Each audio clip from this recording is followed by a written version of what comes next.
Assalomu alaykum hurmatli vatandoshlar va odatdagi yangiliklarimizni boshlaymiz. Boshlashdan oldin katta iltimos, meni ko'rayotgan bo'lsangiz, podpiskani bosinglar. Podpiska bizning kanalimizga rivojlanishiga juda ham yordam beradi. Iltimos, shuni bosib qo'yinglar. Diqqat, tezkor xabar. Rossiya chet elliklarni urushga yollashni chekladi.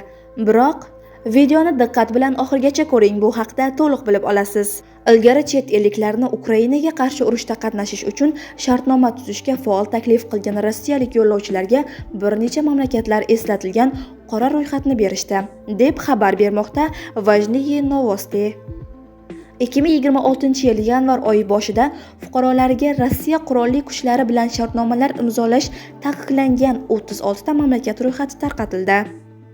Ushbu ro'yxatga asosan Afrika va Arab davlatlari, shuningdek ilgari do'stona deb hisoblangan ba'zi mamlakatlar Xitoy, Hindiston, Braziliya, Janubiy Afrika, Turkiya, Kuba, Afg'oniston, Eron, Venesuela va boshqalar kiritilgan.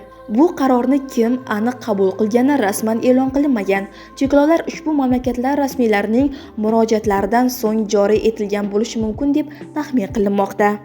Masalan, 2024-yil o'rtalarida Nepal, Hindiston va Shri-Lanka Rossiyadan o'z fuqarolarini yollashni to'xtatishni so'radi. Keyinchalik Moskva hindlar va shri-lankaliklarni yollamasligini bildirdi. 2025-yil noyabr oyida Iordaniya ham shunga o'xshash talab qo'ydi va tez orada u ham shartnoma asosida yollashga ruxsat berilmaydigan mamlakatlar ro'yxatiga qo'shildi. Keniya ham stop listga qo'shildi. Avvalroq mingdan ortiq Keniya fuqarolari Rossiya armiyasida xizmat qilayotgani haqida xabar berilgan edi.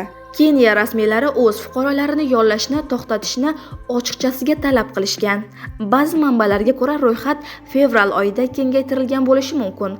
Unga Argentina, Iroq, Yaman, Kamerun, Kolumbiya, Liviya va Somali qo'shilgani aytilmoqda. Biroq ba'zi Rossiya yollash markazlari jurnalistlarga kolumbiyaliklarni ham qabul qilishda davom etayotganliklarini ma'lum qilgan. Ba'zi mamlakat fuqarolarini yollash rasman cheklangan bo'lsa-da, chet elliklarni yollash amaliyoti davom etmoqda. Markaziy Osiyo mamlakatlaridan kelgan migrantlar tobora ko'proq yollama askarlarga aylanmoqda. Ular katta to'lovlar, fuqarolik va imtiyozlar va'dalariga aldanib qolmoqda. Bosim va aldash holatlari ham ko'plab qayd etilgan. Inson huquqlari faollari va ommaviy axborot vositalari xabarlariga ko'ra, ba'zi migrantlar tahdidlar, hujjatlar bilan bog'liq muammolar yoki hatto giyohvand moddalar bilan bog'liq uydirma jinoiy ayblovlar orqali shartnomalar imzolashga majburlanmoqda. Migrantlar esda tutishlari kerakki, boshqa mamlakatda harbiy operatsiyalarda ishtirok etish ularning vatanida jiddiy jinoiy jazolarga, shuningdek hayot va sog'liq uchun xavf-xatarga olib kelishi mumkin. Har qanday qaror qabul qilishdan oldin ma'lumotni sinchkovlik bilan tekshirish va oson pul topish xom xayollaridan voz kechish lozim. Manba Migrant.uz. Agar kanalimizda yangi bo'lsangiz, obuna bo'lishni unutmang. Videolarimizni like bilan baholaysiz degan umiddamiz. O'zingiz va yaqinlaringizni ehtiyot qiling. Diqqat, tezkor xabar. Migrantlar Rostov viloyatiga kamroq kelmoqda. Videoni diqqat bilan oxirigacha ko'ring, bu haqda to'liq bilib olasiz. 2025-yilda Rostov viloyatida 113 ming nafar chet el fuqarosi va fuqaroligi bo'lmagan shaxslar ro'yxatga olingan. Bu ko'rsatkich 2024-yilga nisbatan 4% ga oshgan. Ushbu ma'lumotlar Rossiya Ichki ishlar vazirligining mintaqaviy boshqarmasi boshlig'i Aleksandr Rechitskiy tomonidan matbuot anjumanida taqdim etildi. Ro'yxatdan o'tgan migrantlarning umumiy sonidan taxminan 91 ming nafari mavsumiy migrant ishchilardir. Mavsum oxirida ular odatda mintaqa va mamlakat tashqarisidagi doimiy yashash joylariga qaytadi. 2026-yil yanvar oyidan boshlab mintaqa migrant ishchilari uchun patentni hisoblash shartlarini o'zgartirdi. Uning narxiga ta'sir qiluvchi koeffitsient 2.1 dan 3 gacha oshdi. 2026-yilning 1-oy statistikasi vaziyatning o'zgarishini ko'rsatmoqda. Yanvar oyida Rostov viloyatida yangi ro'yxatdan o'tgan xorijiy fuqarolar soni o'tgan yilning shu davriga nisbatan 12.4% ga kamaygan. Manba Migrant.uz. Agar kanalimizda yangi bo'lsangiz, obuna bo'lishni unutmang. Videolarimizni like bilan baholaysiz degan umiddamiz. O'zingiz va yaqinlaringizni ehtiyot qiling. Diqqat, tezkor xabar. Rossiyada migrantlarga qo'shimcha to'lovlar joriy etish taklif qilindi. Videoni diqqat bilan oxirigacha ko'ring, bu haqda to'liq bilib olasiz.